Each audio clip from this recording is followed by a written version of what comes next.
மகிமை உண்டாவதாக.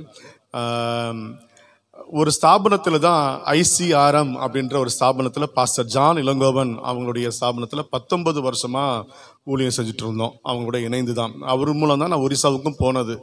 அவர் தான் என்னை கூப்பிட்டு போய் என்னை பழி வாங்கின மனுஷனும் அவர் தான். என்னை ஒரிசாவில் உட்கார வச்ச மனுஷனும் அவர் தான். என் மேலே என்ன பார்த்தாரோ தெரில, நீ வாப்பா ஒரிசாவுக்கு என்னை கூப்பிட்டு பாஸ்டர் செட்ரிக் பெனோ அவங்களுடைய சபையில் இருந்தப்போ அவங்க பாஸ்டர்கிட்ட பேசி என்னை கொண்டு போய் அங்கே ஒரு பெரிய தனியான ஒரு வீட்டில் என்னை கொண்டு போய் விட்டாங்க. ஒரே அழுகையும் கம்பலுமா. அங்கே 3 மாதங்கள் நான் பட்ட பாடுக்கு அளவே இல்லை. ஏன்னா பாஷை புரியல, ஆட்களை பார்த்தா பயங்கரமாக இருக்கிறாங்க, என்ன நடக்குதுன்னே தெரில. ப்ரேயருக்கு போனால் கரடி வருதுன்றாங்க, சிங்கம் வருதுன்றாங்க, புலி வருதுன்றாங்க, நிறைய பார்க்கலாம், பாம்பை எக்கச்சக்க பாம்புகளை. குளிக்க போகும்போது நதியெல்லாம் பாம்பு, இந்த தண்ணி பாம்பு தான், பாம்பு. அப்படிப்பட்ட பாம்பு மத்தியில் தான் போய் குளிக்கணும்னு சொல்கிறாங்க. இதெல்லாம் பார்த்து எனக்கு, நான் ராயபுரத்தில் பனைமர தொட்டியில் வளர்ந்தவன், நமக்கெல்லாம் அந்த மாதிரி இடம் சூட் ஆகுமா? ரொம்ப அழுது, ஏன் ஆண்டவர் என்னை தண்டிச்சிங்க, நான் என்ன பண்ணேன் அப்படிலாம் அழுது உண்டு. ஆனால் அது பெரிய ஒரு நோக்கம் உண்டாயிருக்கு. அல்லேலூயா, கர்த்தருக்கு ஸ்தோத்திரம். அந்த 19 வருஷம் கழித்து அந்த பாஸ்டர் யார் டைரக்டர், அந்த ஃபவுண்டர் ஜான் இளங்கோவன் ஐயா எங்களெல்லாம் அழைச்சி, எங்களை இந்த ஸ்தாபனத்தை நான் நிறுத்த போகிறேன், எனக்கு என்னவோ இது முடிய போகுது அப்படின்னு சொல்லிட்டு அந்த ஐயா சொல்லி, நீங்களே தனியாக இந்த ஊழியத்தை தொடர்ந்து செய்யணும், யாரும் இந்த ஊழியத்தை விட்டுறக்கூடாது அப்படின்னு எல்லாம் பேசி எங்களோட ஆலோசனை செய்துட்டு அவங்க சொன்ன உடனே நான் உடனே ஒரு ஸ்தாபனத்தை நாங்கள் ரெடி பண்ணோம், ஒரு ட்ரஸ்ட்டை உருவாக்கணும். இந்தியன் மிஷனரி ஃபெலோஷிப் IMFM அப்படின்ற ஒரு ஸ்தாபனத்தை உருவாக்கி நாங்கள் ரெடியாக இருந்தோம். அது என்ன, ஏன் அப்படி அவர் சொன்னார் எனக்கும் புரியல. சொல்லி 1 வருஷம் பொறுத்து கரெக்டாக கொரோனாவில் அவர் மறிச்சு போனார். அதான் தேவனுடைய மனுஷனுக்கு எல்லா காரியங்களும் முன்னாலே ஆண்டவர் முன்குறித்து எல்லாத்தையும் சொல்லிடுறாரு போல் இருக்கு. அதனால எல்லாத்தையும் கரெக்டாக செட்டில் பண்ணிட்டு அந்த மனுஷன் மறிச்சு போனார்.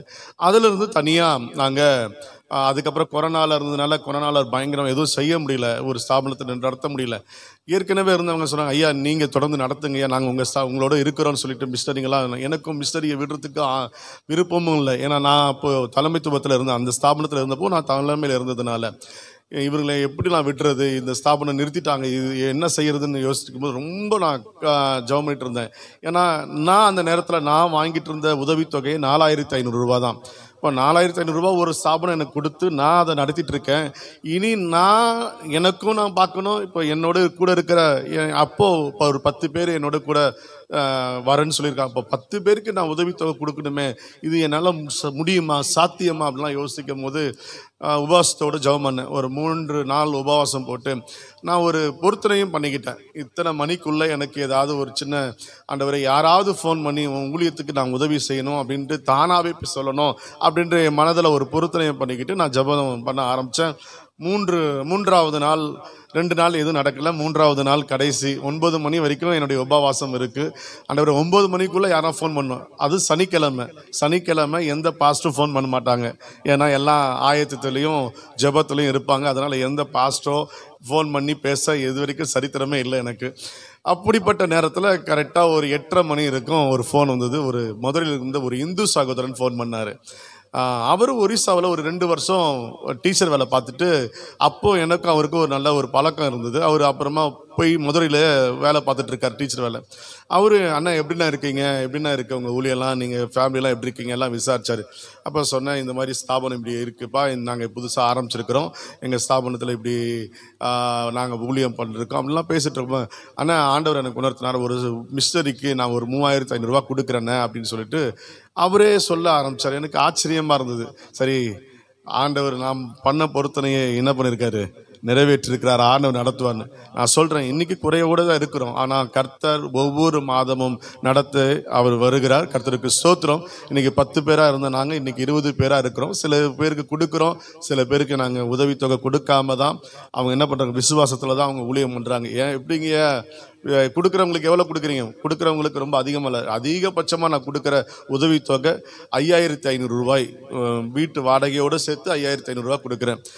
குறைஞ்சபட்சம் 3500 ரூபாய் நான் கொடுக்குறேன். அப்போ பேச்சுலராக இருக்கும் போது 3000 ரூபா, சில பேருக்கு 3000 ரூபா, சில பேருக்கு 4500 ரூபாய், சில பேருக்கு 5000 ரூபாய், சில பேருக்கு 5500 ரூபாய், அந்த மாதிரி கொடுக்குறோம். அதில் எல்லா மாதந்தோறும் இப்போது சில நேரத்தில் கொஞ்சம் கடினமான காரியங்கள் தான். நீங்கள் யோசிக்கலாம், அந்த 5000 ரூபாய் 3000 ரூபாய் வைத்துக்கொண்டு ஒரு மிஷனரி எப்படி நடத்த முடியும்னு நீங்கள் யோசித்தீங்கன்னா கஷ்டம்தான். அவங்க சாப்பாட்டுக்கு ஏதோ ஒரு அரிசியும் பருப்பும் வாங்குறதுக்கு மட்டும்தான் இந்த உதவித்தொகை போதுமான இருக்கும். நீங்கள் கேட்கலாம், கேஸ் நீங்கள் ஒரு கேஸ் வாங்கினா 830 ரூபா ஒரு கேஸோட ரேட்டு. பிள்ளைங்க படிக்கணும், அவங்க சாப்பாட்டு செலவு, அவங்களுடைய மருத்துவ செலவு, அவங்களுடைய எல்லா காரியங்களும் பார்த்தோன்னா இதெல்லாம் ஒன்றுமே இல்லை. சில பேருக்கெல்லாம் ஹோட்டலுக்கு போனாலே 3000 ரூபா 2000 ரூபாலாம் என்ன ஆயிடுது, சர்வசாதாரணமாக சரியாயிடுது.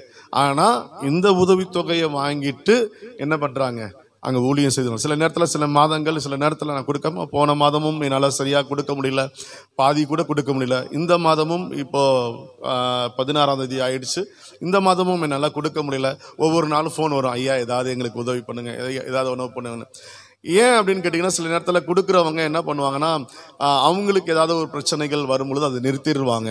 அதனால் நானும் ஒரிசால இருக்கிறதுனால எங்களுக்காகவும் எங்களுடைய ஸ்தாபனத்துக்காகவும் பேசுகிறதுக்காக யாருமே இல்லை. கர்த்தர் தான் ஒருத்தர், அவரை நம்பி செய்கிறோம். சரி, அவர் என்னைக்காவது வழி வாசல்களை திறப்பார்னு. அதே நேற்று அந்த ஒவ்வொரு மாதமும் முடிக்கிறது நேரத்தில் ஒரு கர்ப்ப வேதனை படுகிற போல தான் ஒரு மாதத்தை முடிக்க வேண்டியது இருக்கும். நேற்று காலையில் ஜெபம்லாம் முடிச்சுட்டு இருக்கும்போது ஒரு ஃபோன் வந்தோன்னே, ஐயா கிட்ட ஃபோன் வந்து எனக்கு ஆச்சரியமாக இருந்தது. ஐயா எதுக்கு திடீர்னு ஃபோன் பண்ணுறாங்க அப்படின்ட்டு. ஒரு அற்புதமான ஒரு வார்த்தையை சொன்னார். ஒரு 3 மிஷனரிகளுக்கு குறைஞ்சபட்சம் ஒரு 2000 ரூபாய் நான் கொடுக்குறேன் அப்படின்னு சொன்னோன்னே எனக்கு பயங்கர சந்தோஷமா ஆச்சு. கர்த்தர் ஜெபத்தை கேட்டிருக்கிறார் அப்படின்ட்டு. அல்லேலூயா. கர்த்தருக்கு ஸ்தோத்திரம், கர்த்தருக்கு மகிமை உண்டாகட்டும். அதுவும் இல்லாமல் நேற்று எனக்கு ரொம்ப விசேஷமான நாட்களாக இருந்திருக்கு. ஃபாஸ்ட்டு ஃபோன் பண்ணி முடித்தோன்னே இன்னொரு நண்பர், பழைய நண்பர் ஒருத்தர், பல வருடங்களாக கான்டாக்டில் இல்லை. என்னுடைய சகோதரி மறித்து போனாங்க, அதை கேள்விப்பட்டு அவர் ஃபோன் பண்ணார். என்னாச்சுப்பா, அவனுடைய சிஸ்டர் இறந்துட்டாங்களே, என்ன எப்படி இறந்தாங்க அப்படின்னு. அவர் ரொம்ப நாள் ஃபோனில் ஏதோ பார்த்துட்டு ஸ்டேட்டஸ் பார்த்துட்டு எனக்கு கூப்பிட்டுருக்காரு. அவர் நானும் சென்னையில் தான் இருக்கேன், நீ வாப்பா சாப்பிட வாப்பா அப்படின்னு சொன்னார். ஒரு நாள் நேற்று நைட்டு அவர் டின்னர் நம்ம 2 பேர் சாப்பிட்லாம், ஃபேமிலியை கூப்பிட்டு வா அப்படின்னு. உடனே நானும் போய் வேளச்சேரியில் ஒரு பெரிய ஃபுட் கோர்ட்டில் உட்காந்து சாப்பிட்டோம் நாங்கள். அப்போ எப்போ கிளம்புறேன், நான் சொன்னேன் ஒருவேளை கர்த்தர் தேவைகள் எல்லாம் சந்திச்சார்னா, நான் அவசரத்தில் கார்லேயே அங்கேருந்து வந்துட்டோம் நாங்கள். ஏன்னா ட்ரெயின் புக் பண்ண முடியல, ட்ரெயின் கிடைக்காது. அக்கா ரொம்ப சீரியஸ் கண்டிஷனுக்கா. அப்பா சொன்னார், அவளை உயிரோடு இருக்கும்போது நம்ம போய் பார்த்துடலாண்டா, சீக்கிரம் போயிடலாண்டா அப்படின்னு சொன்னதுனால கார்லேயே நாங்கள் ஒரிசாலேருந்து கிளம்பி வந்துட்டோம். அப்போ ஒரு 10,000 ரூபா கிட்ட எனக்கு செலவாகும்டா, அதனால 10,000 ரூபா தேவைகள் சந்திக்கப்பட்டுடுச்சுன்னா நான் உடனே கிளம்பிடுவேன். எப்போ கிளம்புறது மூடில் இருக்க அப்படின்னு. நான் செவ்வாய்க்கிழமை இல்லை திங்கக்கிழமை அப்படி கிளம்புறா இருக்கேன். நீ செவ்வாய்க்கிழமை எனக்கு ஒரு ஃபோன் மட்டும் பண்ணு, உன் வண்டிக்கு என்ன செலவு ஆகுதோ அதை நான் உனக்கு கொடுக்குறேன் அப்படின்னு சொல்லி அவர் சொன்னார். எனக்கு ஆச்சரியத்துக்கு மேலே ஆச்சரியம், என்ன நடக்குதுன்னே தெரில. கர்த்தர் ஊழிய தேவைகளையும் சந்திக்கிறார், கர்த்தர் நம்முடைய தேவைகளையும் சந்திக்கார் உள்ளவராக இருக்கிறார். அல்லேலூயா. கர்த்தருக்கு ஸ்தோத்திரம். அதனால் தயவு செய்து உங்களிடத்துல நான் ஒரே ஒரு காரியத்தை, நான் மிஷனரிகளுக்காக ஜெபம் பண்ணுங்க. ஆமென். உங்களுடைய எல்லா தனிப்பட்ட ஜெபங்களிலும் உங்களுக்காக, உங்கள் குடும்பத்திற்காக, உங்கள் சபைக்காக, உங்கள் போதருக்காக ஜெபிக்கும் பொழுது மிஷனரிகளுக்காக ஜெபம் பண்ணுங்க. ஏன்னா அந்த இடத்துல வசதியோ இல்லை சபை பாச 20 மிஷனரிகள் இருக்காங்க. 20 மிஷனரிகள் 20 சபை மாத்திரமல்ல, ஒவ்வொரு மிஷனரியும் 3-4 ஜெபத்தை நடத்துகிற, அதாவது 3-4 கிராமங்களில் ஜெபத்தை நடத்துவாங்க. வெள்ளிக்கிழமெல்லாம் 3 இடங்கள் இல்லை, காலையில் 3 இடம், சாயந்தரம் 2 இடம் அப்படின்னு பல கிராமங்களுக்கு ஒருத்தரே 5-6 இடத்துக்கு போய் ஜபங்களை நடத்துகிற மிஷனரிகள் உண்டு. அப்படி சபைகளை பார்த்தா 50க்கும் 60க்கும் மேலாக சபைகள் என்ன ஜப வீடுகள், அதாவது கட்டிடம் சபை என்று பார்த்தா எங்களுக்கு 4 கட்டிடம் தான் உண்டு. ஆனால் அதை தவிர நிறைய ஜபக்கூடங்கள் நிறைய உண்டு. ஆமென். அல்லேலூயா. நிறைய கிராமங்களில் தேவைகள் உண்டு. நிறைய இடத்துல இடம் வாங்கணும், நிறைய இடத்துல சபைகள் கட்டப்படணும். 2 மாதத்துக்கு முன்னாடி ஆதம்பாக்கத்தில் இருக்கிற பாஸ்டர் கிறிஸ்டோபர் மணி, அவங்க மனைவி ஆண்டவர் பேசியிருக்கிறாரு. ஒரு சபையை, சின்ன சபையை எப்படியா கட்டணும் அப்படின்ட்டு ஒரிசாவில். இப்போ எங்களை தொடர்பு கொண்டு அவங்க ஒரு சின்ன சபையை கட்டி கொடுத்தாங்க. போன மாதம் தான் வந்து அவங்கள பிரதிஷ்டை பண்ணிட்டு போனாங்க. கர்த்தர் இப்படி ஒரு தேவ மனிதர்களை ஏவி அந்த இடத்துல தேவைகளை கர்த்தர் சந்தித்து வருகிறார். அல்லேலூயா. நாங்கள் அங்கே இருக்கவும் காரணம் என்ன தெரியுமா? உங்களுடைய ஜெபங்கள் தான் அங்கே எங்களை இருக்க வைக்குது. நாங்களுடைய கர்த்தர் எங்களை அழைத்திருக்கிறார், கர்த்தர் எங்களை தெரிந்தெடுத்திருக்கிறார். அந்த இடத்துல ஊழியம் செய்யணும்னா ஒரு தனி கிருபை வேணும். நான் நினைக்கிறேன், நல்லா தெரியும், சென்னையில் ஊழியம் செய்யறதுக்கு ஒரு கிருபை எப்படி வேணுமோ அதே போல ஒரிசாவில் தங்கி அந்த இடத்துல அந்த மனிதர்கள் மத்தியில் ஊழியம் செய்ய கர்த்தருடைய அழைப்பு ஒரு கிருபை வேணும். அதனால உங்களுடைய ஜெபங்கள் ரொம்ப அவசியம். அல்லேலூயா. அதனால் எங்களுடைய குடும்பத்திற்காக ஜெபித்துக் கொள்ளுங்கள். என்னுடைய மகள் சிஎம்சியில் செகண்ட் இயர் பிஎஸ்சி நர்சிங் படிச்சுட்டு இருக்கா. என்னுடைய மகன் +2 இப்போ படிச்சுட்டு இருக்காரு. அங்கே ஒரிசாவில் தான் ஒரு கவர்மெண்ட் காலேஜ்லேயே தான் படிச்சுட்டு இருக்காரு. அவருக்காக ஜெபம் பண்ணிக்கோங்க. எங்களுடைய மிஷனரிகள் பிள்ளைகளுக்காகவும் அவங்களுடைய படிப்பு தேவைகளுக்காகவும் அவங்களுடைய எல்லா காரியங்களுக்காகவும் வாகனங்கள் தேவைப்படுது. நிறைய இடத்துக்கு அவங்க போகிறாங்க, நிறைய வில்லேஜுக்கு போகிறாங்க. இங்கெல்லாம் கிராமங்கள் தள்ளி தள்ளி இருக்கும். ஒவ்வொரு கிராமத்துலேருந்து சில பேர் சைக்கிளில் போகிறாங்க, சில பேர் பழைய வண்டியை வாங்கி சில பேருக்கு கொடுத்துருக்குறோம். அந்த பழைய வண்டியில் அவங்களுக்கு சில பேருக்கெல்லாம் ஓட்ட முடியாத சூழ்நிலை. இப்போ எனக்கே நானே வச்சிருக்கிற வண்டி எல்லாம் வந்து ஒன்றுமே இல்லாமல் இருந்த வண்டி, அதை ரிப்பேர் பண்ணி ஒரு மிஷினுக்கு இப்போ கொடுத்து இப்போ நான் யூஸ் பண்ணுறதுக்கு எனக்கு என்ன இல்லை பைக் இல்லாத சூழ்நிலை. ஏன்னா என்னை விட அவங்க நிறைய கிராமங்களுக்கு அவங்க போகிறதுனால சரி ஏன் தேவையை காட்டிலும் அவங்களுக்கு தேவை அதிகமாக இருக்கிறதுனால அந்த பைக்கை அவங்களுக்கு நான் கொடுத்துருக்குறேன். ஆண்டவர் எனக்கு எப்படியாவது கொடுப்பாருன்னு அவ்வளோ தேவைகள் மத்தியில் செய்கிறாங்க. ஆண்டவரே இந்த சில பேரெல்லாம் மலைகள் ஏறி வண்டியை வச்சுட்டு மலைக்கு மேலே ஏறும்போது வண்டி எடுத்துகிட்டு போக முடியாது. அப்போது நடந்து தான் போகணும். நடந்து போய் மேலே ஏறி 1 hour மேலே மலையில் ஏறி அங்கே இருக்கிற கிராமங்களுக்கு போயிட்டு ஆராதனை நடத்திட்டு திருப்பி இறங்கி வந்து திருப்பி பைக் எடுத்துகிட்டு அவங்க ஊருக்கு வருவாங்க. அப்படிப்பட்ட சூழ்நிலையும் இருக்குது. இப்போ பாஸ்டர் வராங்க, ஒரு 3 நாள் முழுமையாக இருப்பாங்க. அவங்க முடிஞ்ச அளவுக்கு அந்த இடத்துலலாம் கொண்டு போய் காட்டணும். நாங்கள் ஜெபம் பண்ணிக்கோங்க. கர்த்தர் ஏன்னா நாங்கள் சொல்கிறதை காட்டிலும் நேரில் வந்து பார்த்தாங்கன்னா அது நல்லா தெரியும். Price the Lord. Hallelujah. Pastor Swamidas ஐயா வந்தாங்க. வந்துட்டு ஒரு 3 நாள் கூட்டம் வச்சுருந்தோம். ஆனால் ஒரு கிராமத்தில் வச்சுருந்தா அங்கே இருக்கிற சாப்பாடும் அங்கே இருக்கிற டாய்லெட்லாம் பார்த்துட்டு இனி அவர் இப்போ ஒரிசாவை பற்றி பேசினாலே அவருக்கு பயப்படுற அளவுக்கு ஆயிட்டார். அவருக்கு ரொம்ப கஷ்டப்பட்டார் பாவம். வாய்க்கு கல், ஒரு வாய் வைக்கும் பொழுது ஒரு சாப்பாட்டில் 2 கல் 3 கல் அந்த மாதிரி அந்த கிராமத்தில் நாங்கள் அது பழகிட்டோம். அதனால் அங்கே கிராமத்தில் என்ன கிடைக்குதோ அதை சாப்பிட்டு நாங்கள் பழகிட்டதுனால ஐயாவுக்கு ஒன்றுமே முடியல. இப்படி டாய்லெட் வருதுன்னு சொல்லிட்டு ஒரு பாத்ரூமில் கொண்டு போய் விட்டாங்கன்னா அவர் என்ன பாதி உடம்பு வெளியில் தெரியுது. என்னப்பா இந்த மாதிரி இடத்துல கொண்டு போய் விடுறீங்களே அப்படின்னு. அந்த இடத்துல டாய்லெட், அது ஒரு டாய்லெட் தான் அந்த கிராமத்தில் இருந்தது. கர்த்தர் இன்றைக்கு சூழ்நிலைகள் மாறி இருக்கு. இன்றைக்கு எல்லா காரியங்களும் கர்த்தருடைய கிருபையில நல்ல ஒரு வீடை ஆண்டவர் கொடுத்துருக்கிறார். எல்லாம் நீங்கள் உடனே சிங்கத்தின் மத்தியிலும் புலியின் மத்தியிலும் இவங்களை காற்றின் மத்தியிலும் ஊழியம் செய்கிறேன். இதே சென்னையில் எப்படி நீங்கள் வாழ்கிறீங்களோ அதே போல தான் நாங்கள் அங்கே வாழ்கிறோம். அல்லேலூயா. சில கிராம பகுதிகள் உண்டு, இன்டீரியர் வில்லேஜுகள்லாம் உண்டு. ஆதிவாசி மக்கள் மத்தியிலலாம் ஊழியம் செய்துட்டு இருக்கிறோம். அதனால் ஜெபித்துக் கொள்ளுங்கள் இன்றைக்கு. அது மாத்திரம் இல்லை, இப்போ IMFM ஸ்தாபனத்தின் மூலமாக 4-5 டிஸ்ட்ரிக்டில் கர்த்தருடைய கிருபையினால் ஊழியம் நடந்துட்டு இருக்கு. அதே போல் சத்தீஸ்கர், நாங்கள் இருக்கிறது வந்து ஒரிசா சத்தீஸ்கரோட பார்டரு.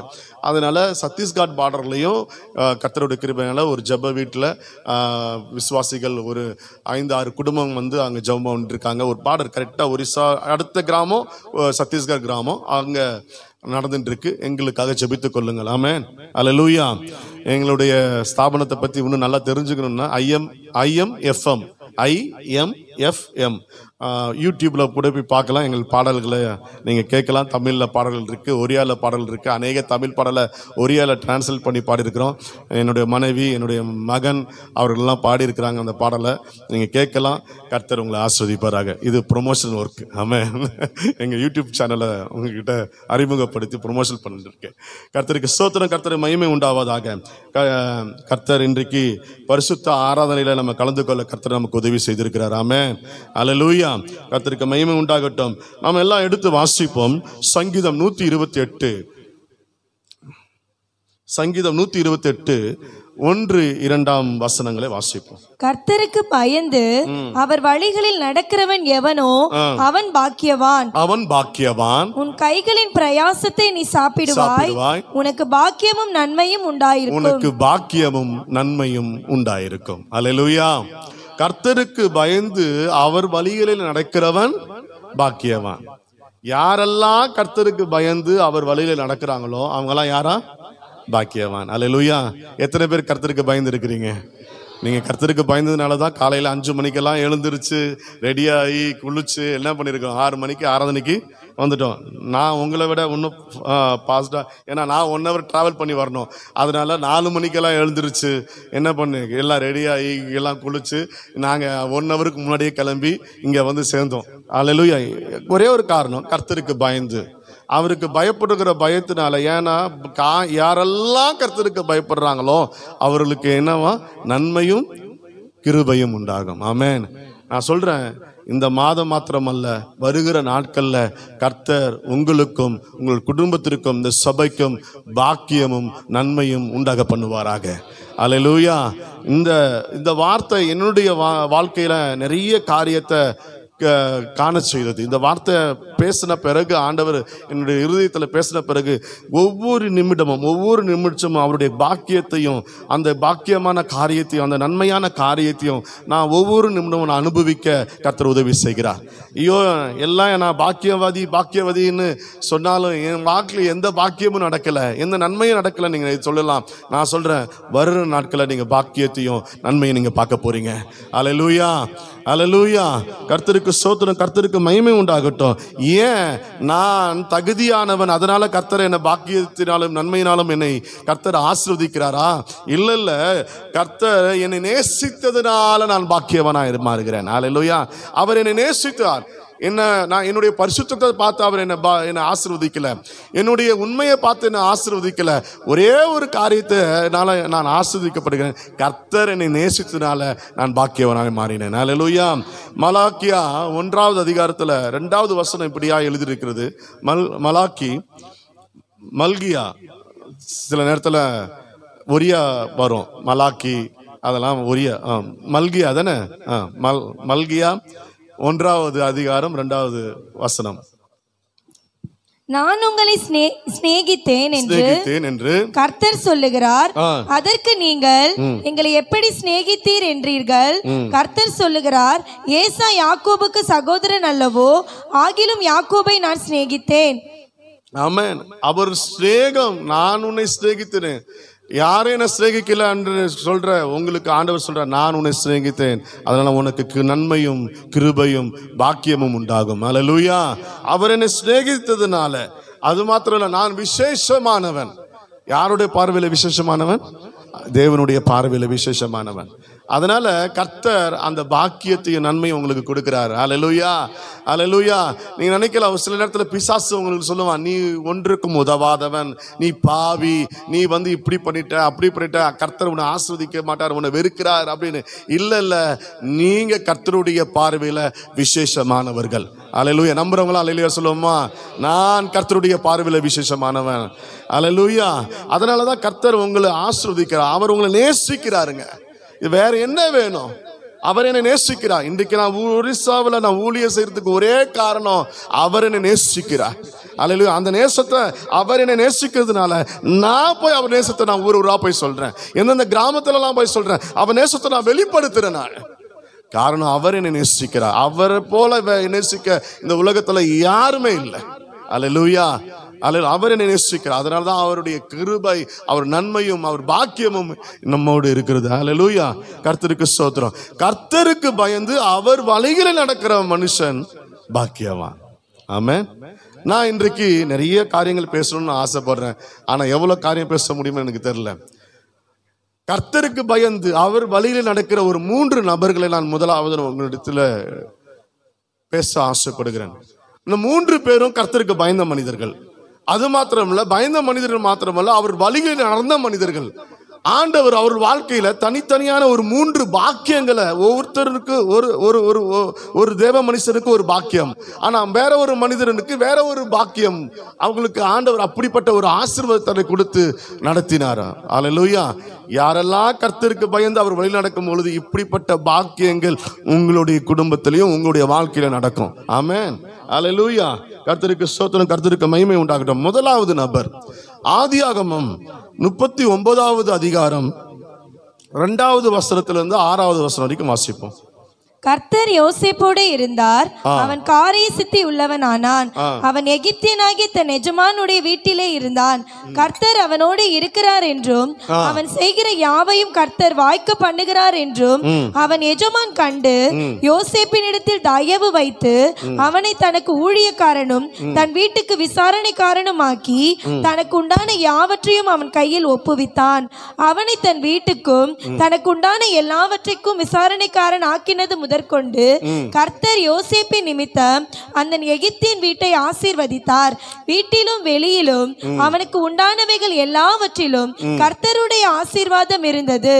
ஆகையால் அவன் தனக்கு உண்டானதை எல்லாம் யோசேப்பின் கையிலே ஒப்பு கொடுத்து விட்டு தான் புசிக்கிற போஜனம் தவிர தன்னிடத்தில் இருந்த மற்றொன்றை குறித்தும் விசாரியாதிருந்தான். யோசேப்பு அழகான ரூபமும் சௌந்தரிய முகமும் உள்ளவனாயிருந்தான்.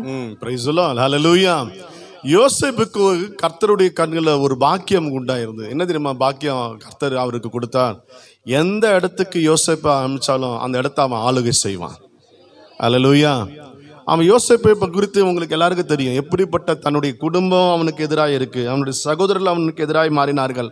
அவனை கொல்லணும்னு சொல்லிட்டு எல்லாம் முடிவு பண்ணாங்க. சரி, கொல்ல வேண்டாம், எவ்வளோ விட்டுனா போடுவோம், குழியில போட்டு அவனை எடுத்து திருப்பி அவனுக்கு என்ன பண்ணாங்க, அவனை விற்று போட்டார்கள். ஆனால் விற்று போட்ட மனிதன் எப்படியாவது என்ன ஆயிடுவான், அழிஞ்சு போயிடுவான், இல்லாமல் போயிடுவான். பல மனிதர்கள் நினைக்கிற தான் குடும்பத்தை, நம்முடைய குடும்பத்தாரும் நினைக்கிற இவன் இல்லாமல் போயிடுவான், இவன் என்ன செய்ய போறான் அப்படின்னு. ஆனால் கர்த்தருக்கு பயந்து அவர் வழியில் நடக்கிற மனுஷன் எப்படிப்பட்ட சூழ்நிலையிலும் என்ன தெரியுமா செய்வான், நீ எங்கே கொண்டு போய் அவனை வச்சாலும் அந்த இடத்துல அவன் ஆளுகை செய்வான். அல்லேலூயா. ஒரு அடிமையாய் கொண்டு போகப்பட்ட அந்த வீட்டில் தன்னுடைய எஜமான் அவன் கரத்தில் எல்லா காரியத்தையும் கொடுத்து நீ ஆளுகை செய், நான் உன் கண்ட்ரோல்ல இருக்கிறேன்னு சொல்லிட்டு அந்த எஜமானனுக்கு கண்ட்ரோல்ல ஆயினான்.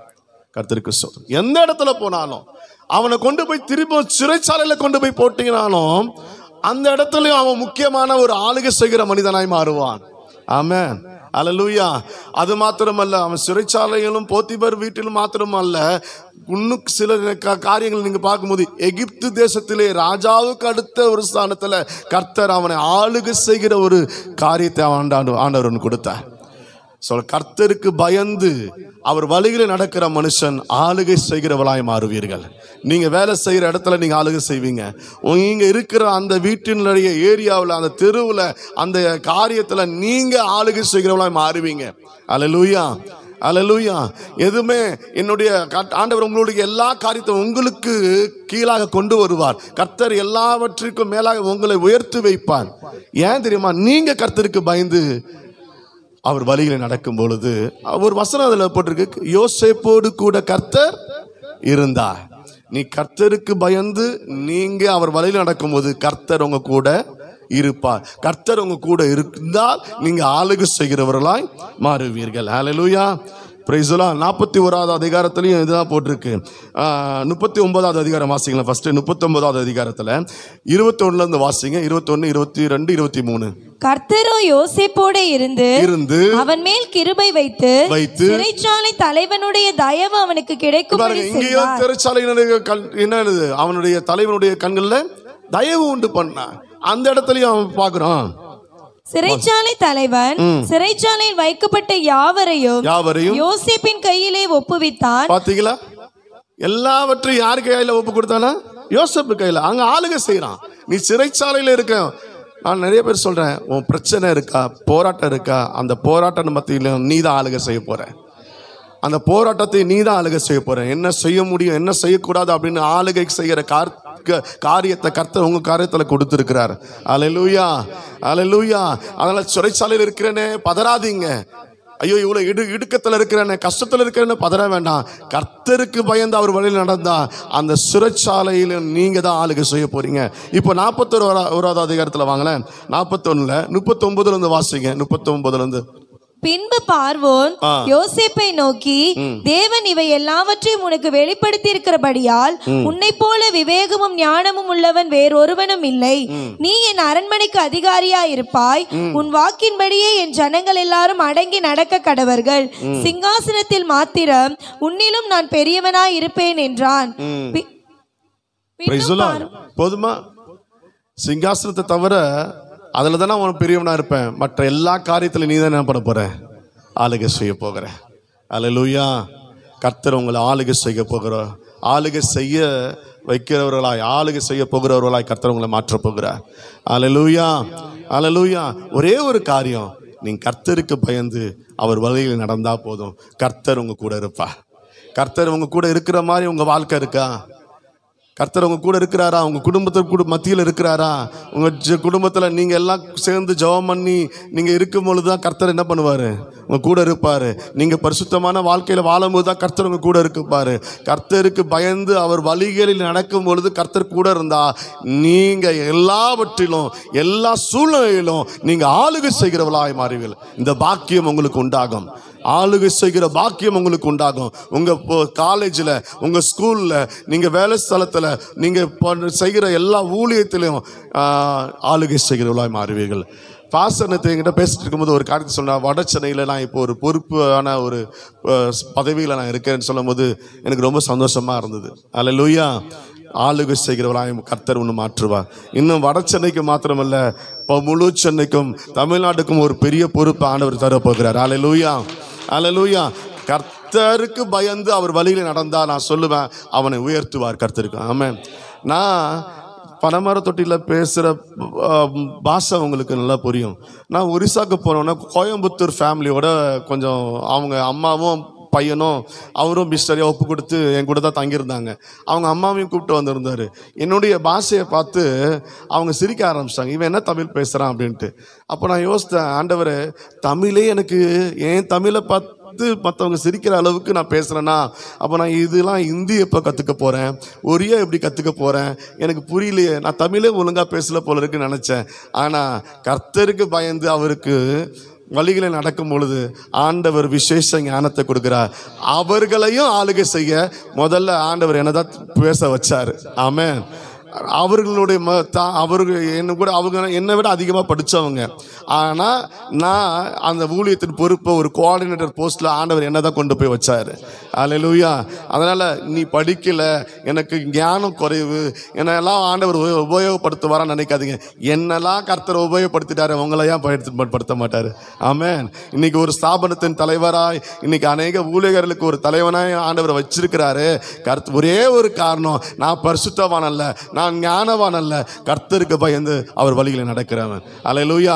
ஆளுகை கர்த்தர் உங்களுக்கு தருகிறார். அந்த பாக்கியம் உண்டாகும். எல்லா காரியத்திலும் கர்த்தர் உங்க ஆளுகை செய்வார். மற்றவர்கள் யாரெல்லாம் உங்களை எதிர்த்து உங்களுக்கு விரோதமாய் பேசுறாங்களோ அந்த ஆளுகை கீழே அந்த குடும்பம் வந்தது.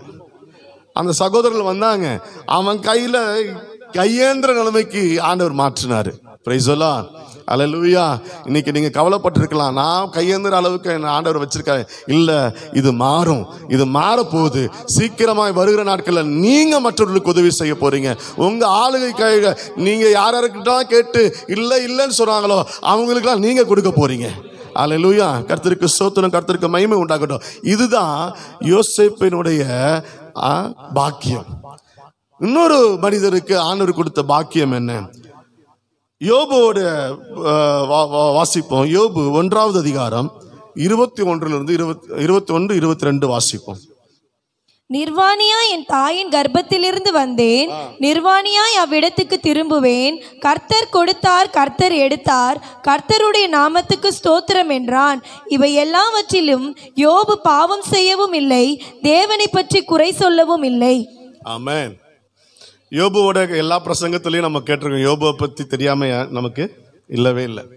எல்லாம் இழந்து போயாச்சு.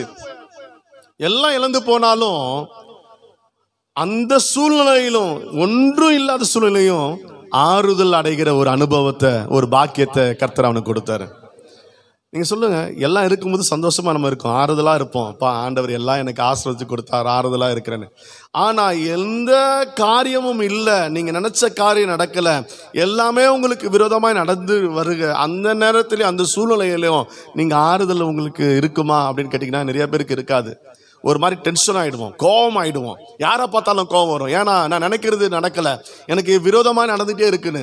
ஆனால் யோபுக்கு ஒரு பெரிய பாக்கியம் தெரியுமா? எல்லா சூழ்நிலையிலும் ஆறுதல் அடைந்தான் அவன். கர்த்தர் கொடுத்தார், கர்த்தர் எடுத்தார். அதனால கர்த்தருக்கு விரோதமா எந்த வார்த்தையும் அவன் பேசவும் இல்லை, பாவமும் செய்யவும் இல்லை. உங்களுக்கு ஆறுதல் அப்படிப்பட்ட பாக்கியம் ஒன்று இருக்கு. ஆறுதல் அடைகிறீங்களா? யாரெல்லாம் ஆறுதல் சொல்ல வந்தாங்களோ அவர்களுக்கு யோபு ஆறுதல் சொல்றான். தான் மனைவிக்கு ஆறுதல் சொல்றான். ஏன்டி பைத்தியம் மாதிரி பேசிட்டு இருக்க? ஏமா உனக்கு பைத்தியம் மாதிரி பேசுற? நீ பைத்தியம் மாதிரி பேசுற. அவன் ஆறுதல் சொல்றான். ஆண்டவர் கொடுத்தாருமா, ஆண்டவர் எடுத்தாருமா, ஆண்டவருக்கு சோத்துரும், ஆண்டவர் திருப்பி கொடுப்பார், ரெட்டத்தனையா கொடுப்பாரு. நண்பர் புலம்ப ஆரம்பிச்சாங்க. நண்பருக்கு சொல்றான், நண்பர்களுக்கு இவன் ஆறுதல் சொல்றான். நான் சொல்றேன், எல்லா சூழ்நிலையும் கர்த்தர் உங்களுக்கு ஆறுதல் கொடுப்பார். கர்த்தருக்கு பயந்து அவர் வழியில் நடக்கிற மனுஷனுக்கு கர்த்தர் எல்லா சூழ்நிலையும் ஆறுதல். ஆண்டவர் நீ இருந்தாலும் சரி இல்லைனாலும் சரி எனக்கு ஆறுதல் உண்டு. காரணம், அவர் ஆறுதலின் தேவன், அவர் என்னோடு இருக்கிறார். ஐயோ ஆறுதலே இல்லையே, பெரிய கர்த்தர் அவர் உங்களுக்கு ஆறுதலை தருவார். 2ஆம் அதிகாரத்துல 7வது வசனத்துல இருந்து நம்ம வாசிக்கிறோம். அப்பொழுது சாத்தான் கர்த்தருடைய சந்நிதியை விட்டு புறப்பட்டு யோபின் உள்ளங்கால் தொடங்கி அவன் உச்சந்தலை மட்டும் கொடிய பருக்களால் அவனை வாதித்தான். அவன் ஒரு ஓட்டை எடுத்து தன்னை சுரண்டி கொண்டு சாம்பலில் உட்கார்ந்தான். அப்பொழுது அவன் மனைவி அவனை பார்த்து, நீர் இன்னும் உம்முடைய உத்தமத்தில் உறுதியாய் நிற்கிறீரோ? தேவனை தூஷித்து ஜீவனை விடும் என்றாள். அதற்கு அவன், நீ பைத்தியக்காரி பேசுகிறது போல் பேசுகிறாய். தேவன் கையிலே நன்மையை பெற்ற நாம் தீமையையும் பெற வேண்டாமோ என்றான். இவைகள் எல்லாவற்றிலும் யோபு தன் உதடுகளினால் பாவம் செய்யவில்லை. இதுல எந்த காரியத்திலும் அவன் என்ன செய்யலையோ பாவம் செய்யவே இல்லை. தேவஜனமே, எப்படிப்பட்ட சூழ்நிலை இருந்தாலும் சரி அவன் ஆறுதல் அடைந்து மற்றவர்களுக்கு ஆறுதல் சொல்லுகிறவனாய் மாறினான். இதுக்கு காரணம் தெரியுமா? அவன் கர்த்தருக்கு பயந்து கர்த்தருடைய வழியில் நடக்கிற மனுஷன். அதனால அவனுக்கு ஒரு விசேஷமான ஒரு காரியம் அவனுக்குள்ள இருந்தது. யோசேப்பை குறித்து பார்த்தோம். கர்த்தர் அவனோடு கூட இருந்ததுனால அவன் ஆளுகை செய்தான். ஸ்டார்ட் ஆயிடுச்சு. இங்க யோபுக்கு இப்படிப்பட்ட ஆறுதல் கிடைக்க ஒரு பெரிய காரியம் என்ன தெரியுமா? 19வது அதிகாரத்துல 25வது வசனத்திலிருந்து 27வது வசனம் வரைக்கும் நீங்க வாசித்தீங்கன்னா அதுல போட்டிருக்கு, வாசிங்க. 19, 25 27. என் மீட்பர் உயிரோடு இருக்கிறார் என்றும் அவர் கடைசி நாளில் பூமியின் மேல் நிற்பார் என்றும் நான் அறிந்திருக்கிறேன். இந்த என் தோல் முதலானவை அழுகி போன பின்பு நான் என் மாம்சத்தில் இருந்து தேவனை பார்ப்பேன். அவரை நானே பார்ப்பேன், அந்நிய கண்கள் அல்ல. என் கண்களே அவரை காணும். இந்த வாஞ்சையால் என் உள்ளித்திரியங்கள் எனக்குள் சோர்ந்து போகிறது.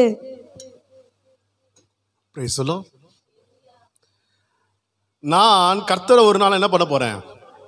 பார்ப்பேன். அந்த விசுவாசம் அவனுக்குள்ள இருந்ததுங்க. நான் கர்த்தரை ஒரு நாள் பார்ப்பேன். என் சூழ்நிலை எப்படிப்பட்ட இருந்தாலும் சரி, நான் இன்னைக்கு ஓட வச்சுட்டு என் தோலை நான் சீவிக்கிட்டு சொரிஞ்சுக்கிட்டு நான் உட்கார்ந்து இருந்தாலும் சரி, எல்லாவற்றையும் நான் இழந்து இருந்தாலும் சரி, எனக்கு ஒரு விசுவாசம் உண்டு. என் கண்கள் என் கர்த்தரை காணும். அல்லேலூயா. கர்த்தர் என் கண், அவர் அவரை நான் கண்டு நான் அவரை தரிசிப்பேன். அந்த விசுவாசம் தான் அவனுக்கு ஆறுதலை கொடுத்தது. கர்த்தருக்கு ஸ்தோத்திரம். நீங்க எப்படிப்பட்ட சூழ்நிலையில இருப்பீங்களோ எனக்கு தெரியாது. ஆனா நான் சொல்றேன், இப்போ உங்க விசுவாசத்தை நீங்க குறைச்சிக்காதீங்க. உங்க விசுவாசம், நீங்க எவ்வளோ பெரிய விசுவாசத்தை நீங்க காட்டுறீங்களோ அவ்வளோ பெரிய நன்மையையும் அவ்வளோ பெரிய பாக்கியத்தையும் அவ்வளோ பெரிய ஒரு அற்புதத்தையும் கர்த்தர் உங்களுக்கு காண செய்வார். அல்லேலூயா, அல்லேலூயா. உங்க விசுவாசத்தை ஒரு நாளும் குறைச்சிடாதீங்க. ஐயோ பிசாசு சொல்லுவான், என்ன சபைக்கு போய் என்ன கண்ட, வேதம் வாசிச்சு என்ன கண்ட, உபவாசம் போட்டு என்ன பண்ண, ஜெபம் பண்ணி என்னத்தை கண்ட, எல்லாம் வேஸ்ட் அப்படின்ற மாதிரி, இதெல்லாம் கிடைச்சதா இதெல்லாம் கிடைக்கலையே அப்படின்ற பல விசுவாச குறைவுக்கான பல காரியங்களை அவன் பேசுவான். ஆனா தேவஜனமே, ஒரு நாளும் விசுவாசத்துல குறைஞ்சு போயிடாதீங்க. அவன் விசுவாசம், என் தேவன் நான் காண்பேன், ஒரு நாள் அவரோடு கூட நான் இருப்பேன். அல்லேலூயா. அந்த விசுவாசத்தினாலதான் எல்லா சூழ்நிலையிலும் அவன் ஆறுதல் அடைந்தான். அவன் கர்த்தருக்கு ஸ்தோத்திரம். அவனுக்கு ஆறுதலான ஒரு பாக்கியம். அவன் யோபை போல ஆறுதல் அடைந்த ஒரு மனிதன் யாருமே இல்லை. அவன் தான் எல்லா சூழ்நிலையும் ஒரு ஆறுதலான மனுஷன். அப்பவும் அவன் என்ன பண்ணல, அப்படிப்பட்ட சூழ்நிலையிலும் விரோதமாய், தேவனுக்கு விரோதமா ஒரு வார்த்தையை அவன் பேசவில்லை, பாவம் செய்யவில்லை என்று போட்டிருக்கு. யோசேப்புக்கு கர்த்தர் ஆளுகையின் ஒரு பாக்கியத்தை கொடுத்தார். யோபுக்கு இங்க பார்க்கிறோம், ஒரு ஆறுதலின் பாக்கியத்தை கர்த்தர் கொடுத்தார். மூன்றாவது மனிதன் இங்க நம்ம பார்க்கிறோம். மூன்றாவது மனிதன் யோசுவாவை குறித்து பார்க்கிறோம். யோசுவாக்கு என்னங்க பாக்கியம்?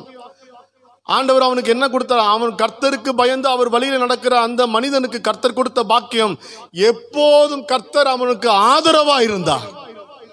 கர்த்தருடைய ஆதரவு யோசுவாவுக்கு கிடைச்சது. இந்த நான் பேசுகிற இந்த மூன்று நபர்களும் கர்த்தருக்கு பயந்து அவர் வழியில நடக்கிற மனிதர்கள். அவனுக்கு ஆளுகை, இவருக்கு ஆறுதல், இவனுக்கு ஆதரவு. தேவனிடத்துல இருந்து ஆதரவு கிடைச்சது. யோசுவா 1:5 நம்ம வாசிக்கிறோம். வாசிங்க.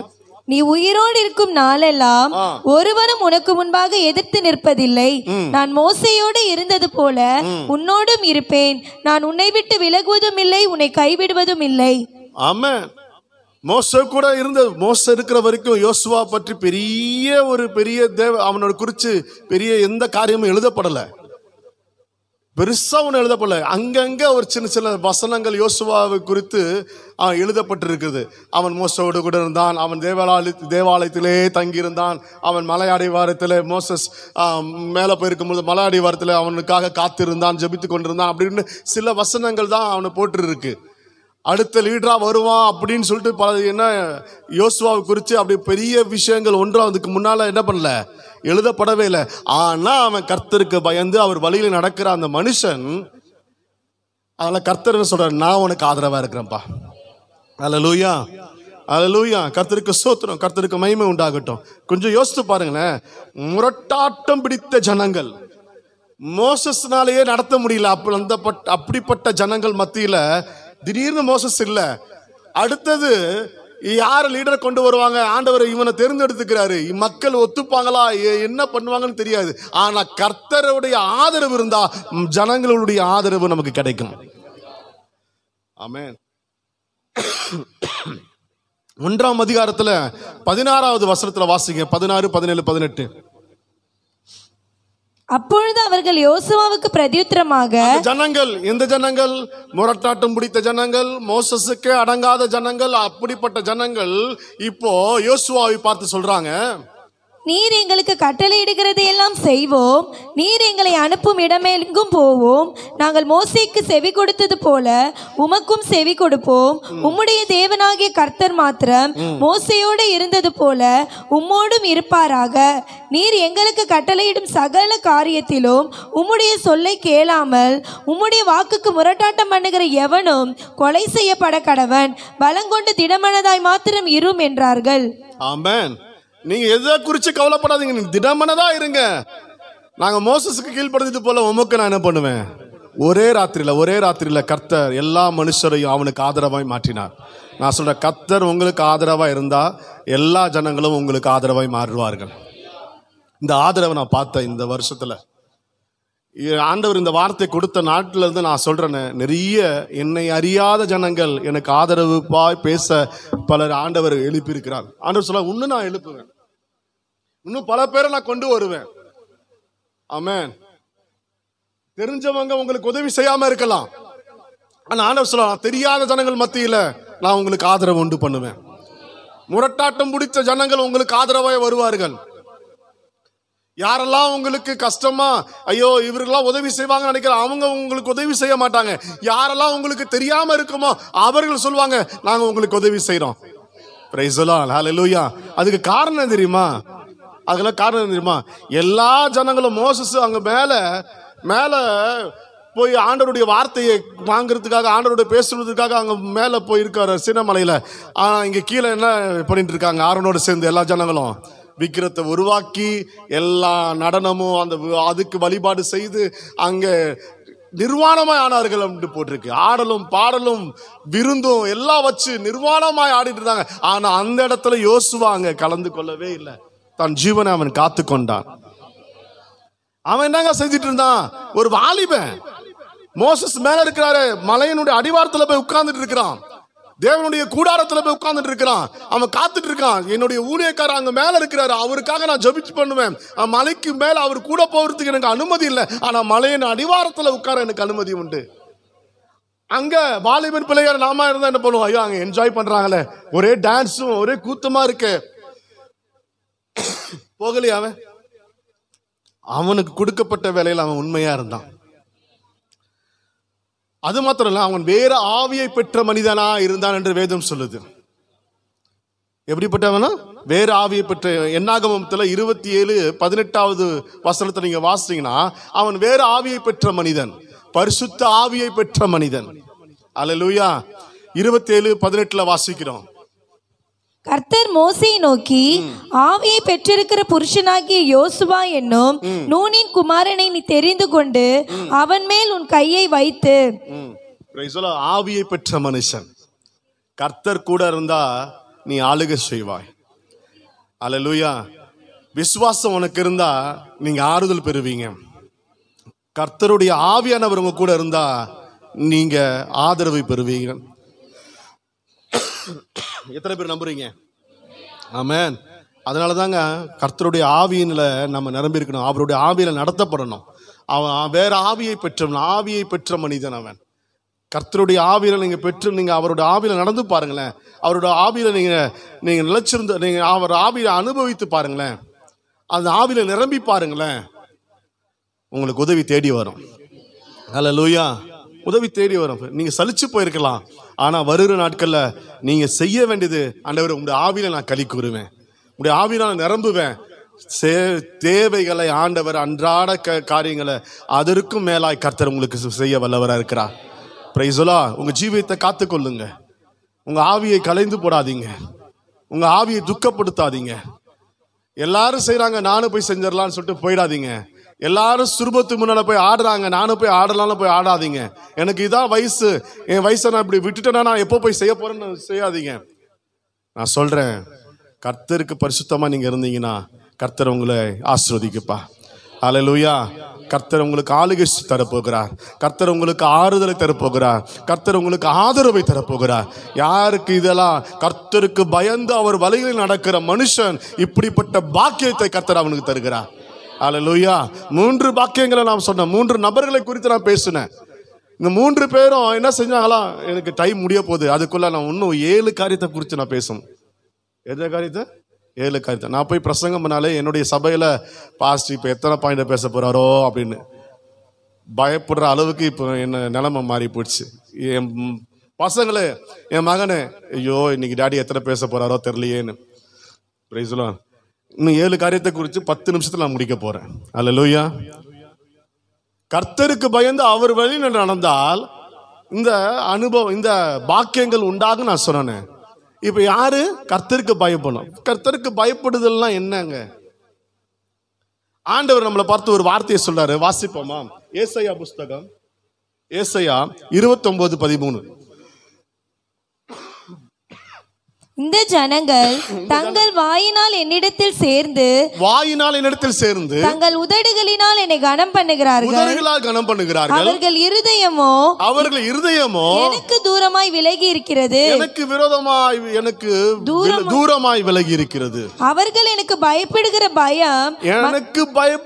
பயம் மனுஷனாலே போதிக்கப்பட்ட கற்பனையாய் இருக்கிறது. மனுஷனால் போதிக்கப்படுகிற கற்பனையாய் தான் இருக்கு. கர்த்தருக்கு பயப்படணும் நான் இவ்வளவு நாள் பேசிட்டு இருக்கிறேன்னு. கர்த்தருக்கு பயந்து அவர் வழியில் எடுக்கிற மனுஷன் பாக்கியமா. இந்த பாக்கியம் எப்படிப்படுதுன்னு சொல்றேன்னு, ஆளுகை, ஆறுதல், இல்ல நம்ம ஆதரவு, இந்த பாக்கியங்களாம் பெறத்துக்கு முக்கியமான காரியம் என்ன தெரியுமா? அவருக்கு பயப்படுகிற பயம். ஆனா ஆண்டவர் சொல்றாரு, கர்த்தருக்கு பயப்படுறாங்க. எப்படி தெரியுமா பயப்படுறாங்க? எனக்கு உகந்த பயத்தை பயப்படல. இவங்க மனுஷர்கள், இவர்கள் முன்னோர்கள் எப்படி சொல்லி கொடுத்தாங்களோ, இவர்கள் சொல்லி கொடுத்த பிரகாரமாய், மனுஷர்கள் கற்பித்த பிரகாரமாய் எனக்கு என்ன பண்றாங்களா?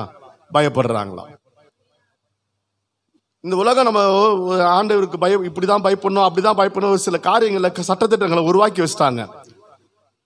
அவருக்கு பயப்படலாம், கால் வாய் கோணை ஆயிடும், ஆண்டவர் கண்ணை குத்திடுவாரு, காது கேட்காம போயிடும்.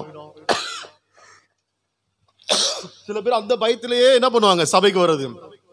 பெற்றோர்கள் பிள்ளைக்கு சொல்லுவாங்க, நீ இப்படி இருக்கல, இந்த வருஷம் நீ ஃபெயில் ஆயிடுவே.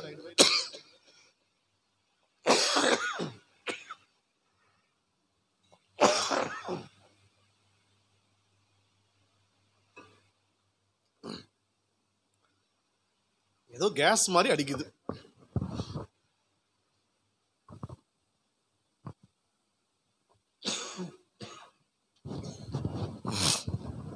Praise the Lord. மனுஷர்கள் எப்படி சொல்லி கொடுக்குறாங்களோ அப்படிதான் நம்ம என்ன பண்றோம், நம்முடைய பயத்தை நம்ம ஆண்டவருக்கு காட்டுறோம்.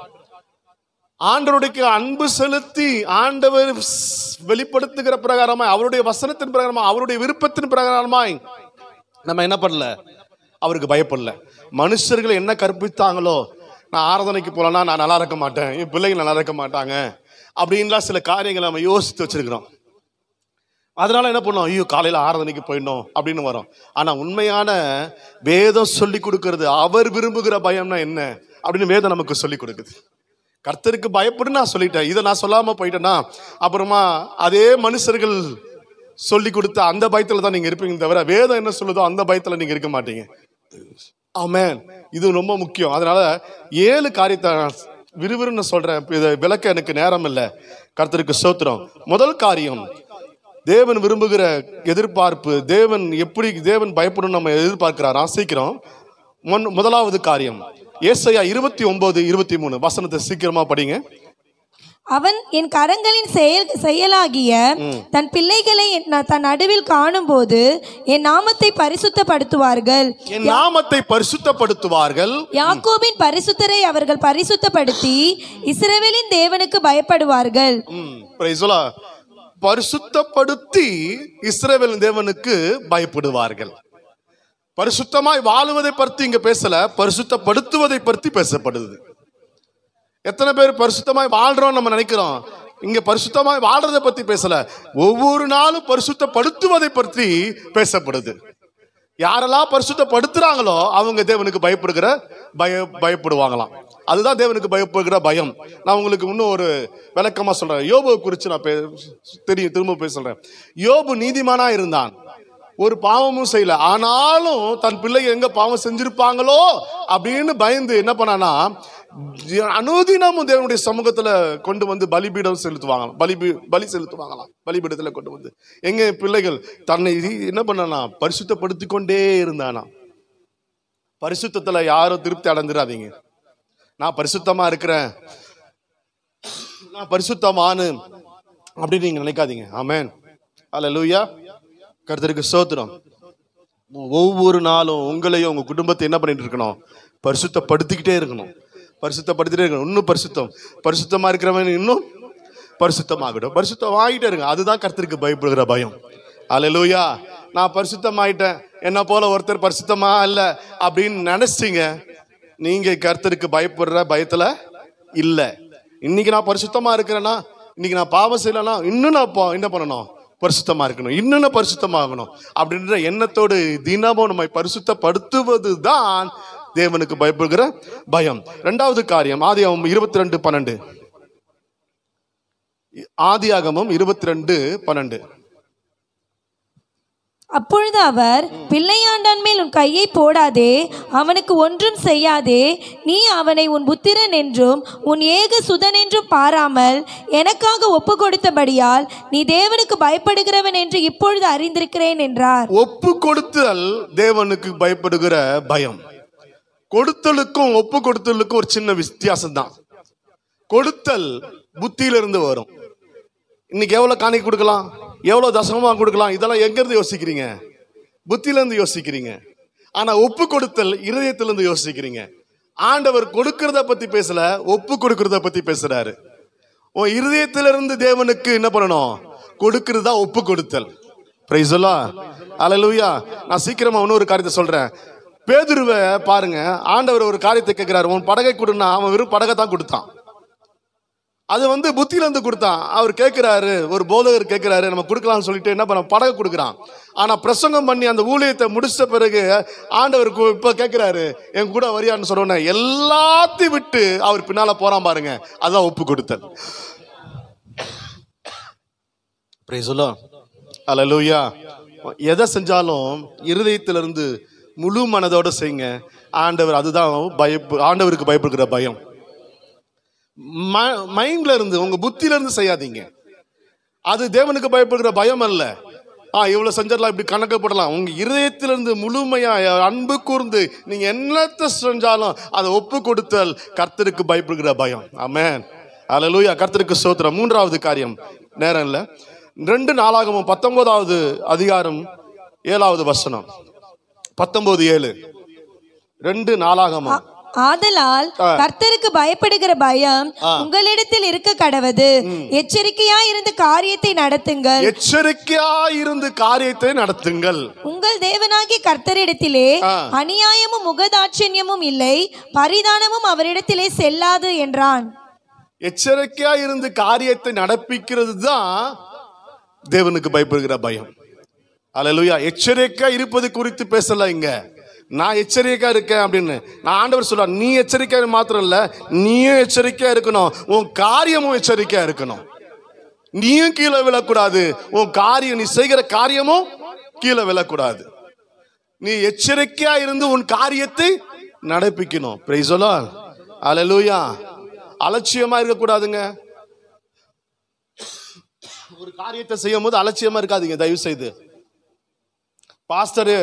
நேற்று பாஸ்டர் எப்போ என்னை ஊழியத்துக்கு கூப்பிட்டாங்களோ உடனே அப்பத்திலேருந்து மனசெல்லாம் என்ன பண்ணுறது, நான் ஜபத்திலே இருந்தேன். ஆண்டவரே, ஜபத்திலே இருந்தேன்னா நான் வேலை செய்யலையா, நான் அப்போ தான் வேலூருக்கு கிளம்புறேன். வேலூரில் போய் என் பொண்ணை போய் பார்த்துட்டு வந்தணும். ஏன்னா நான் அடுத்த நாளைக்கோ இல்லை மறுநாள் திருப்பி ஒரிசா போயிடுவேன்.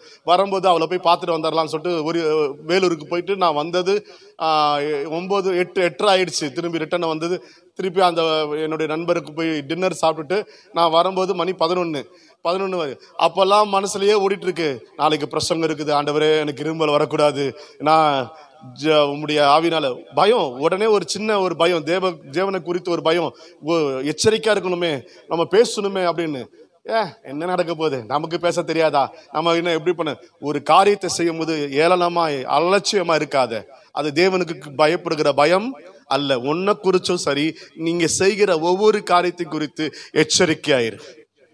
அதுக்குதான் தேவன் பயம் உள்ள தேவன் மனுஷனிடத்துல இருந்து ஒரு காரியத்தை செய்யும் போது, ஐயா இதை செய்யலாமா செய்யக்கூடாதா அப்படின்னு ஐயா கிட்ட வந்து கேளுங்க. அவர் ஆலோசனை கொடுப்பாரு. Price the Lord. இல்ல தேவ சமூகத்துல உட்கார்ந்து கேளுங்க, தேவன் பேசுவார் உங்ககிட்ட. அல்லேலூயா.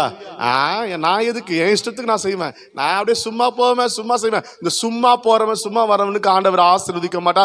நீ ஆண்டவரை தேவனுக்கு பயப்படுகிற பயத்துல இல்ல, அலட்சியமா இருக்காதீங்க. உங்க காரியத்தை குறித்து என்ன செய்யணுமா, கர்த்தர் சொல்றாரு, உன் காரியத்தை எச்சரிக்கையாய் நடப்பிக்கிறவன் கர்த்தருக்கு பயப்படுகிற பயத்துல இருக்கிறான். 4வது காரியம், நீதிமொழிகள் 8:13 வாசிக்கிறோம். தீமையை வெறுப்பதே கர்த்தருக்கு பயப்படுகிற பயம். தீமை செய்கிறத பத்தி இங்க சொல்லல, தீமையை வெறுப்பது. நிறைய பேர் சொல்லுவோம், இங்க யாரெல்லாம் தீமை செஞ்சிருக்கீங்க அப்படின்னு நம்ம கை தூக்க சொன்னா இங்க இருக்கிறவங்க சொல்லுவீங்க, யாருமே தீமை செய்யல. ஆண்டவர் தீமை செய்யறத பத்தி சொல்லல, நீ தீமை செய்யக்கூடாது, ஆனா தீமையை வெறுக்கணுமா.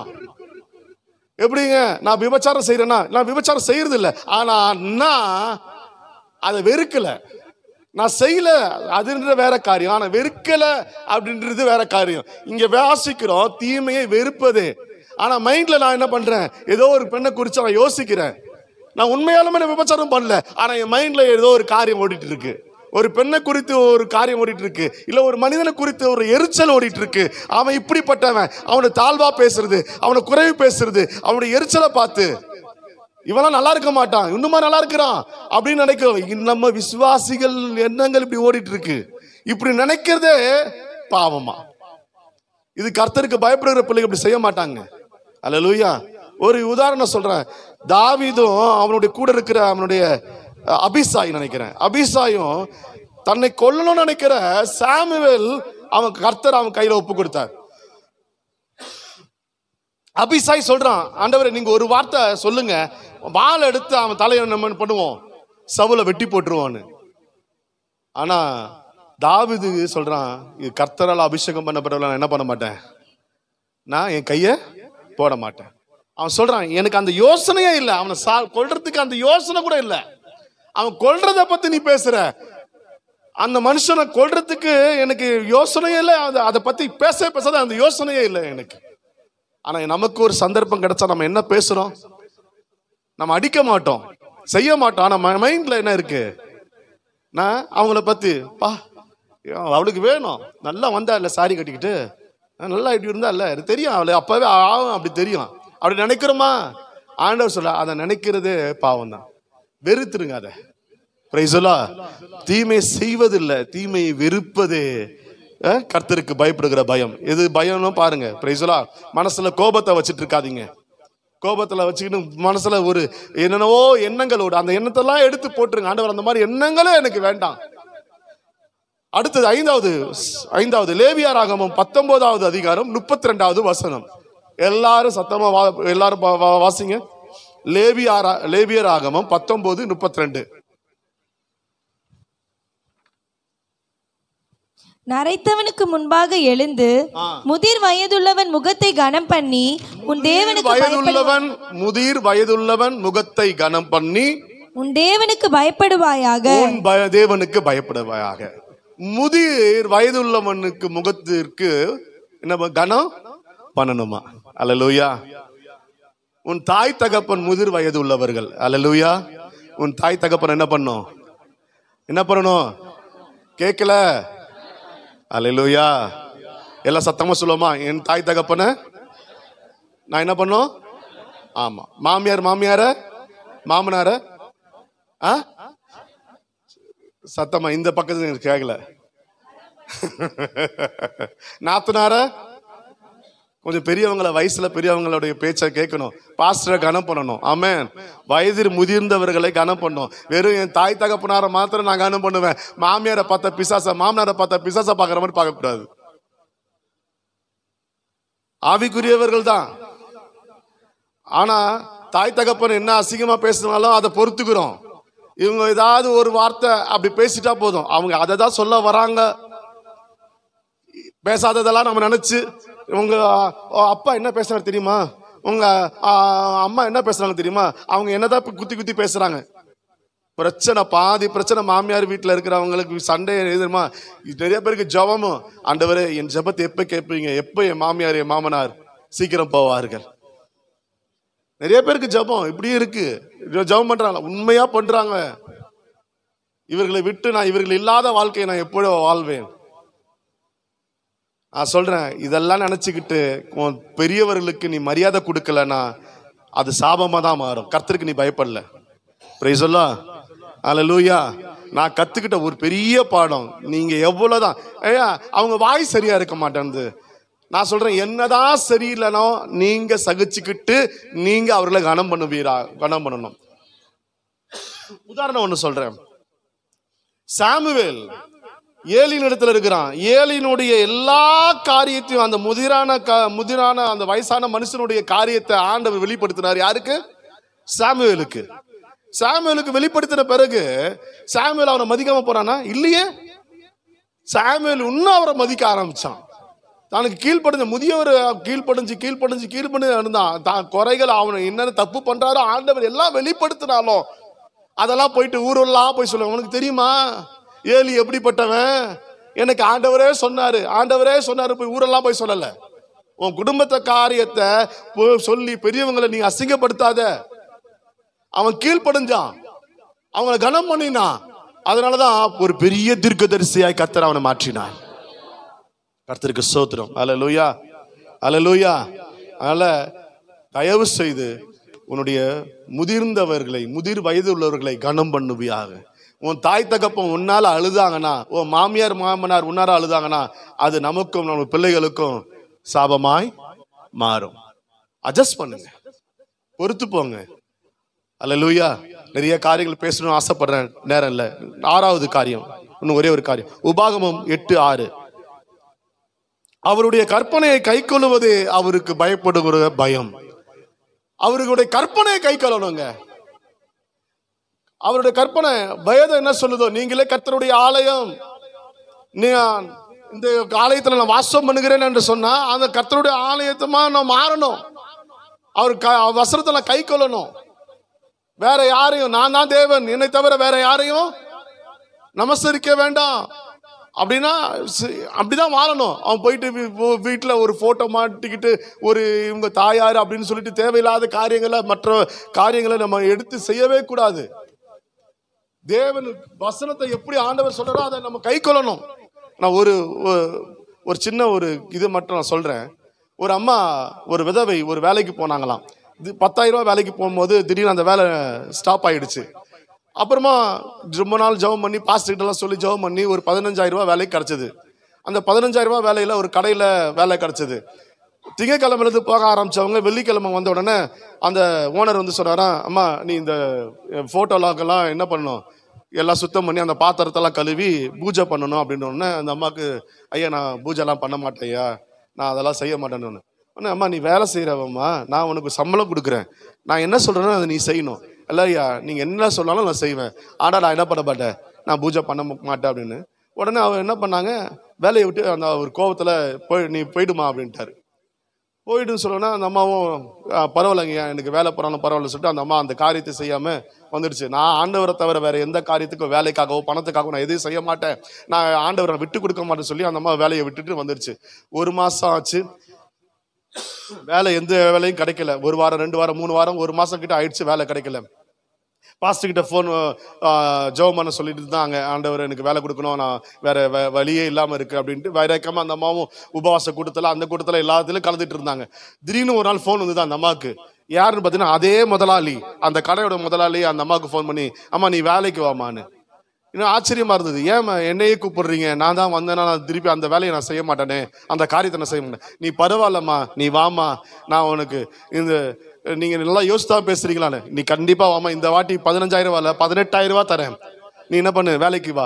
அப்ப கேட்டாங்களா ஏன் என்ன கூப்பிடுறீங்கன்னு. இல்ல இவ்வளோ உண்மையா உன் தெய்வத்துக்கு இருக்கிறியே, அப்ப எனக்கு என்னுடைய கடைக்கு நீ என்ன பண்ணுவ, நீ உண்மையா இருப்ப, நீ உன்ன மாதிரி ஆள் தான் வேணும், நீ வாமான்னாங்களாம். சொல்லலாம், கர்த்தருடைய வார்த்தையின்படி அவருடைய வசனத்தை கை கொண்டு நீ நடந்தா அதான் கர்த்தருக்கு. மனுஷனுக்கு பயப்படணும் அவசியமே இல்லை. ஆமென். ஐயோ இது பணம் போயிடுமே, ஐயோ இது அதிகாரம் போயிடுமே, அதை பத்தி கவலையே படாது, கர்த்தருக்கு பயந்துருங்க, கர்த்தர் உங்களுக்கு வாய்க்க செய்வார் எல்லாத்தையும். கடைசியா 7வது காரியம் என்ன தெரியுமா, கர்த்தரின் கொலோசியர் 3:22 வாசிக்கிறோம். 3:22 கர்த்தனை பார்க்கிறார் என்ற பயத்தோடு அவருக்கு ஊழியம் செய்யணுமா. கர்த்தரனை பார்க்கிறார். ஒவ்வொரு காரியத்திலையும் நீங்க செய்கிற ஒவ்வொரு காரியத்திலையும், நீ ராத்திரியில படுக்கும் போதும் சரி, நீங்க முழிச்சிட்டு இருக்கும் போதும் சரி, நடக்கும் போதும் அமரும் போதும், எல்லா காரியத்திலும் கர்த்தர் உங்களை என்ன பண்ணிருக்காரு, பார்க்கிறார். அவர் உங்களை பார்க்கிறார் என்ற கவனத்தோடு கர்த்தருக்காக ஊழியம் செய்யுங்க. அல்லேலூயா. கர்த்தருக்கு ஊழியம் செய்வது அவருக்கு பயப்படுகிற பயம். அல்லேலூயா, அல்லேலூயா. இந்த 7 காரியம் தான் கர்த்தருக்கு பயப்படுகிற பயம். இதை விட்டுட்டு தேவையில்லாம நம்ம வேற காரியத்தை குறித்து நம்ம பயப்பட வேண்டிய அவசியம் இல்லை. அவருக்கு பயந்து அவர் வழியில் நடந்தா நமக்கு பாக்கியமும் நன்மையும் உண்டாகும். நம்ம எல்லாம் கண்களை மூடுவோமா, நம்ம ஜெபம் பண்ணுவோம்.